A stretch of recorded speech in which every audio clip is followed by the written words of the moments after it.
The shriek of incoming artillery was a familiar lullaby, but tonight, December 1944, deep in the Ardennes, it sang a particularly grim tune.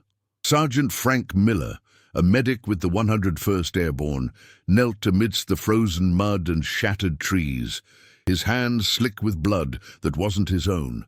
He'd just pulled a German nurse from the wreckage of a field ambulance, her right hand a mangled ruin, bleeding out. Orders were clear: American wounded first. Yet as he began the impossible task of saving her, a whisper, barely audible over the distant machine gun fire, cut through the chaos. Why help me? The answer would redefine everything he believed about war, duty, and humanity. December 23rd, 1944. The Ardennes forest was a frozen hellscape, a brutal white canvas stained crimson by the blood of men. Sergeant Frank Miller, a combat medic attached to the 101st Airborne Division, felt the biting wind tear through his thin uniform, a stark contrast to the inferno of the Battle of the Bulge raging around him. The air was thick with the acrid stench of cordite, burning pine, and something far more metallic: blood. Artillery shells screamed overhead, tearing through the ancient trees, each explosion a concussive blow that rattled his teeth and threatened to dislodge the fragile hope he clung to.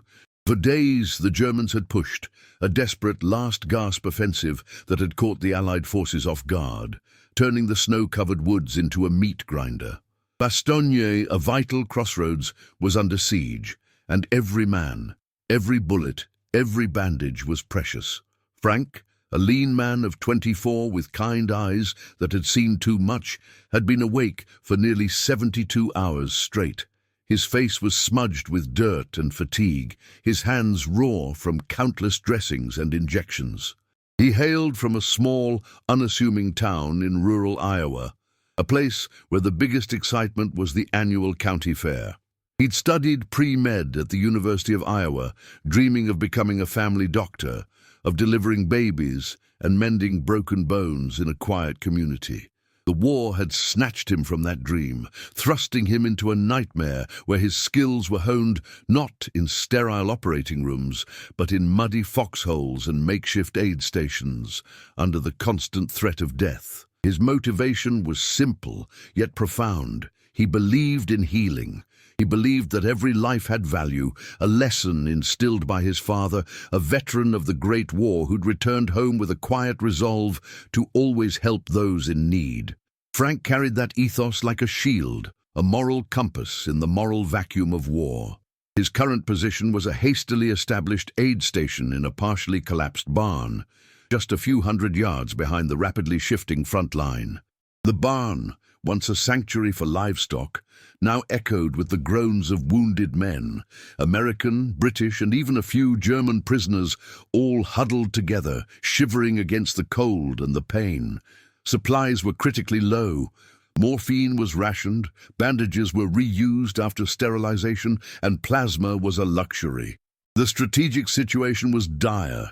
The Germans had launched a surprise counterattack, pushing deep into Allied lines, creating pockets of fierce resistance and cutting off supply routes. Frank's unit had been tasked with holding a key ridge, and the casualties were mounting. The conventional approach to battlefield medicine, triage, stabilize, evacuate, was failing under the sheer volume of wounded and the impossibility of safe transport. It was amidst this chaos that the impossible happened. A German medical vehicle, clearly marked with a red cross, had been caught in a crossfire, its shattered remains now smouldering just beyond the barn's perimeter. Against regulations, and driven by an instinct he couldn't ignore, Frank had ventured out with a stretcher team, hoping to find survivors. What he found was a young woman, no older than himself, clad in a German nurse's uniform, pinned beneath a section of the vehicle's chassis. Her right hand, caught in the wreckage, was a grotesque mess of bone, muscle, and torn flesh, barely clinging to her wrist by a few strands of tissue. Arterial blood pulsed rhythmically from the mangled limb, painting the pristine snow a stark, terrifying red. She was conscious, her eyes wide with pain and a flicker of defiance but fading fast. Frank knew with a chilling certainty that without immediate specialized intervention, she would lose her hand and likely her life to shock and blood loss. The institutional barriers immediately slammed into his consciousness. Military protocol dictated that enemy combatants, even medical personnel, were to be treated after Allied wounded, and only with available resources. He had a dozen American boys inside the barn, some with wounds just as severe, all needing his attention. He had limited supplies, and this kind of injury, a near amputation requiring delicate reattachment, was beyond the scope of a field medic, even one with his training.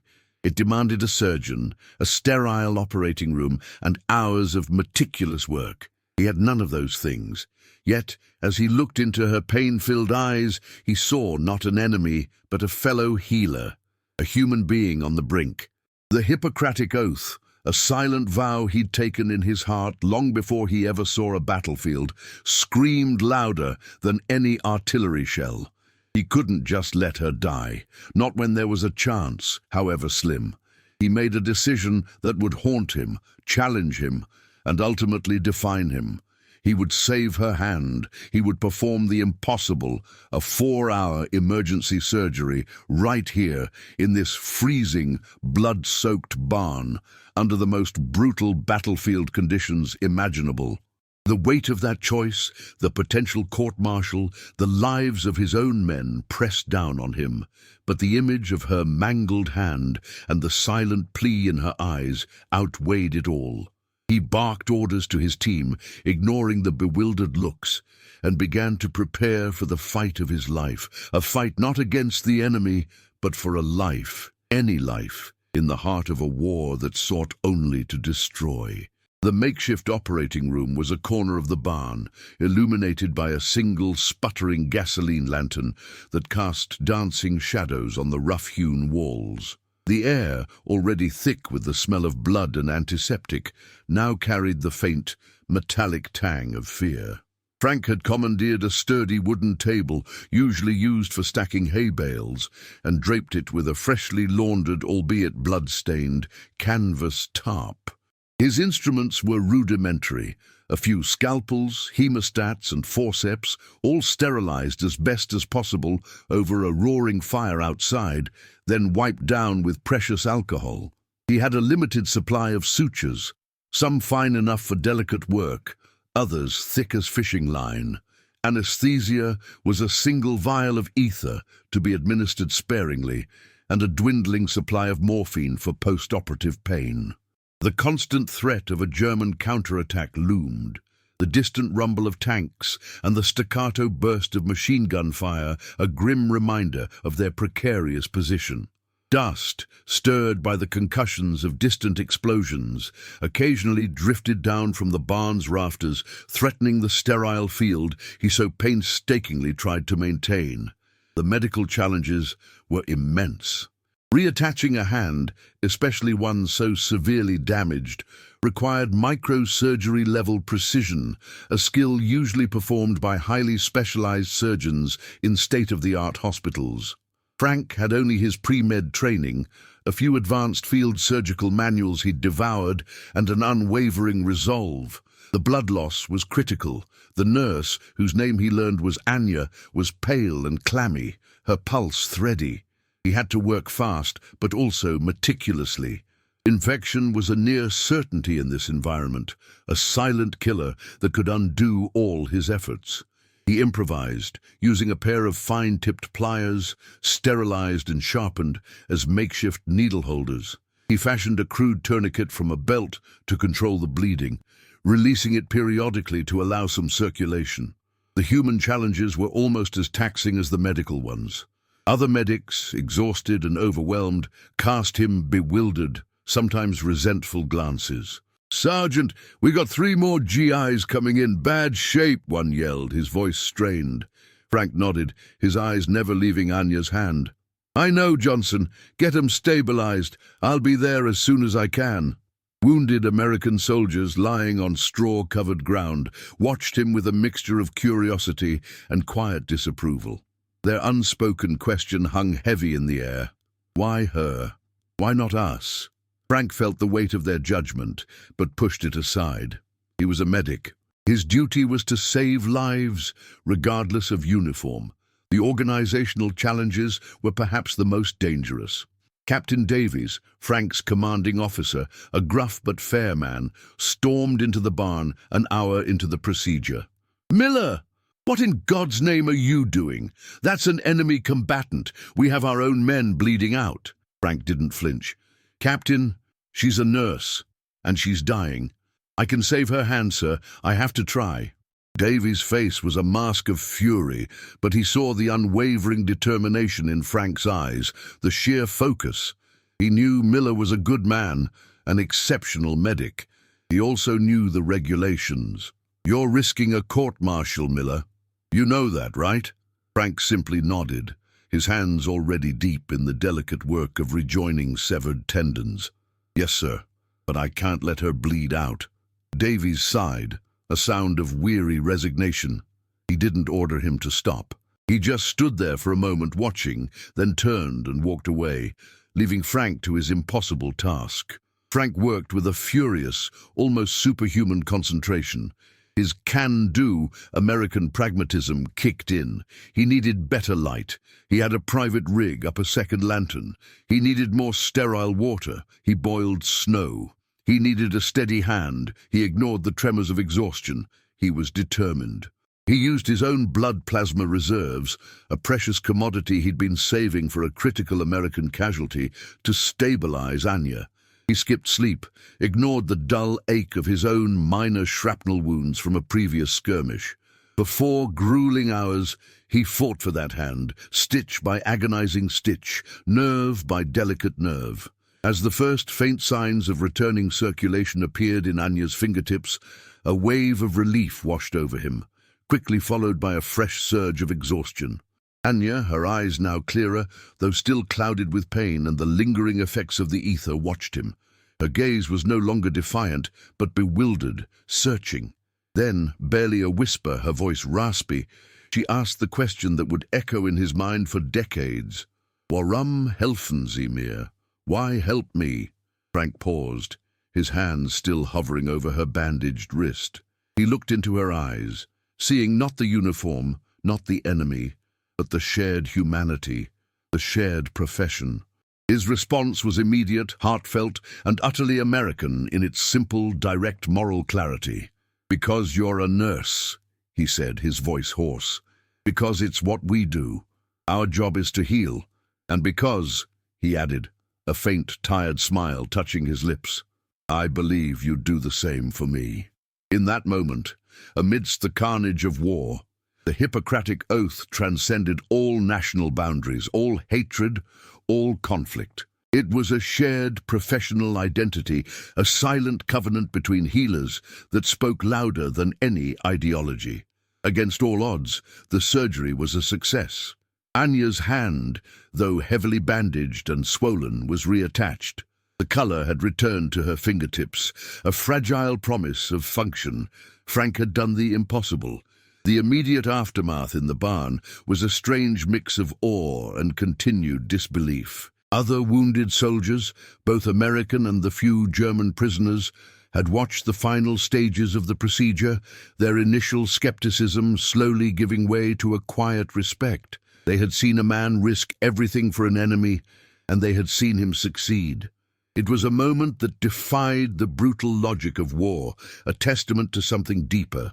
Days later, as the tide of the battle slowly turned and the Allies began to push back, intelligence officers debriefed the captured German medical personnel, including Anya, who was now stable enough to be moved to a proper field hospital. What they uncovered sent a ripple through the Allied command. Anya, it turned out, was no ordinary nurse. Before the Ardennes offensive, she had been stationed at a German POW camp hospital. Over several months, she had secretly provided extra rations, smuggled in medical supplies, and even facilitated communication for dozens of Allied prisoners, many of them American airmen shot down over Germany. Her actions had saved countless lives, preventing executions, ensuring proper medical care, and offering a glimmer of hope in the darkest of places. She had risked her own life, defying her superiors, driven by the same moral compass that guided Frank. The revelation was a profound moral validation for Frank. His instinct had been correct. He hadn't just saved an enemy, he had saved a fellow human being who had, in turn, saved his countrymen. It was a powerful affirmation that compassion, even in war, was never misplaced. News of the incident, albeit distorted and fragmented, eventually reached the German High Command. They were perplexed. Their military doctrine, steeped in rigid hierarchy, national loyalty, and the absolute obedience to orders, struggled to comprehend such an act. Why would an American medic risk court-martial, use precious, dwindling resources, and expend 4 hours of his time on an enemy nurse when his own soldiers were dying? It was illogical, a sign of weakness, perhaps even a propaganda ploy. They couldn't grasp the concept of individual moral autonomy overriding military directives, of a personal code of ethics that transcended national allegiance. The cultural clash was stark. American individualism, with its emphasis on personal conscience and the pursuit of doing what's right, stood in stark contrast to the German military's collectivist authoritarian structure. The ripple effects were subtle but significant. Among American soldiers, the story, embellished with each retelling, reinforced a belief in their moral superiority. "That's how we fight," one soldier was overheard saying. "We're the good guys. We save lives, even theirs." It bolstered morale, reminding them of the values they were fighting for. Among some German soldiers, particularly those disillusioned by the war, the story sowed seeds of doubt. If the enemy could show such humanity, what did that say about their own cause, their own leaders who preached hatred? Others, however, saw it as a sign of American naivete, a weakness to be exploited. For Anya, the experience was transformative. Lying in the Allied field hospital, her hand slowly healing, she began to question everything she had been taught. The propaganda that painted Americans as barbaric, soulless invaders crumbled in the face of Frank's selfless act. She had seen hatred and cruelty on both sides, but she had also seen profound compassion from the very people she was told to despise. Her transformation from enemy to human being was complete.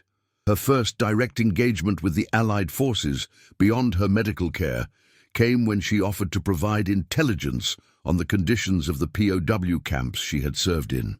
Her detailed testimony, corroborated by other sources, helped the Allies understand the dire situation of their captured soldiers. More importantly, her intimate knowledge of the camp's layout and personnel, combined with her willingness to cooperate, directly led to the successful rescue of several American POWs who were on the verge of execution, and improved conditions for many others. She became an invaluable asset, her moral courage now aligned with the forces of liberation. Frank's act of compassion had not only saved a life and a hand, it had, in a profound and unexpected way, changed the strategic calculus of the war, demonstrating the power of humanity as a weapon against the dehumanizing forces of conflict. When the war finally ended, the world breathed a collective sigh of relief. Sergeant Frank Miller returned to his small town in Iowa, a hero in the eyes of his community, though he carried the quiet burden of countless memories. He completed his medical degree, specializing in reconstructive surgery, a choice undoubtedly influenced by the 4 hours he spent saving a German nurse's hand. He built a thriving practice, his steady hands and compassionate demeanor making him a beloved figure in his community. Anya, too, returned to her shattered homeland. Her hand, thanks to Frank's extraordinary skill, regained nearly full function. She continued her medical work, dedicating her life to healing in a country scarred by war. The encounter with Frank had forever changed her, instilling a profound belief in the universal bonds of humanity that transcended national borders and wartime animosities. In the immediate post-war period, Frank faced a brief but intense investigation for his protocol violations. Military bureaucracy, slow to adapt, questioned his actions. However, when the full story emerged, Anya's background, her heroism in saving Allied POWs, and her subsequent cooperation, the investigation was quickly dropped. He was not only exonerated, but quietly commended for his moral courage. The incident became a quiet yet powerful case study in military medical ethics, influencing discussions that would eventually lead to updates in the Geneva Conventions, emphasizing the impartial treatment of all wounded, regardless of allegiance. The statistical impact of Anya's testimony was staggering. Her detailed accounts and direct assistance were credited with saving an estimated 40-plus Allied POWs from execution or severe neglect, a number that continued to grow as more information came to light. This single act of compassion, born in the chaos of battle, had rippled outwards, saving dozens of lives and demonstrating a broader transformation in the American approach to warfare, one rooted in moral clarity, individual conscience, and an unwavering belief in universal human dignity. Decades later, in 1985, a distinguished American surgeon and a renowned German physician found themselves at the same international medical conference in Geneva. Frank Miller, now a respected elder statesman of medicine, was presenting on advanced reconstructive techniques. Dr. Anya Schmidt, her silver hair framing a face etched with wisdom, was speaking on post-conflict trauma care. During a coffee break, their eyes met. A flicker of recognition, then a shared, profound understanding. Anya approached him, her right hand perfectly functional, extended. "Sergeant Miller," she said, her voice soft, "I believe we met once, a long time ago, in a very cold barn." Frank's eyes, still kind, crinkled at the corners. "Dr. Schmidt, it's an honor." She then introduced him to her two grown children, both doctors themselves. "He didn't just save my hand," she told them, her voice thick with emotion. "He saved my soul. I was taught you were monsters. He showed me we were all human." Frank, ever humble, simply reflected, "I was just doing my job." But maybe that's the point. Our job was to save lives, not take them. Their story, once a whispered legend among veterans, became a powerful part of the American identity. Proof that American values of compassion, pragmatism, and moral courage could prevail even in the darkest circumstances. It established a precedent for treating all wounded equally, influencing modern combat medicine and the training of countless medics. Both Frank and Anya dedicated significant portions of their careers to teaching medical ethics, ensuring that the lesson of that cold December night would survive, inspiring generations of healers. Frank Miller, the small-town Iowa medic, saved over 300 lives during the war. Anya Schmidt, the German nurse, saved over 200 Allied lives. Together, their students, inspired by their example, went on to save thousands more. Their story proved a fundamental truth about the American character, an optimism that doing the right thing will ultimately prevail, the pragmatism to make it work, and the courage to act when others won't. This story reminds us that even in the darkest hours, human compassion can shine brightest. What are your thoughts on medical ethics in wartime? Have you heard other stories of moral courage that transcend conflict?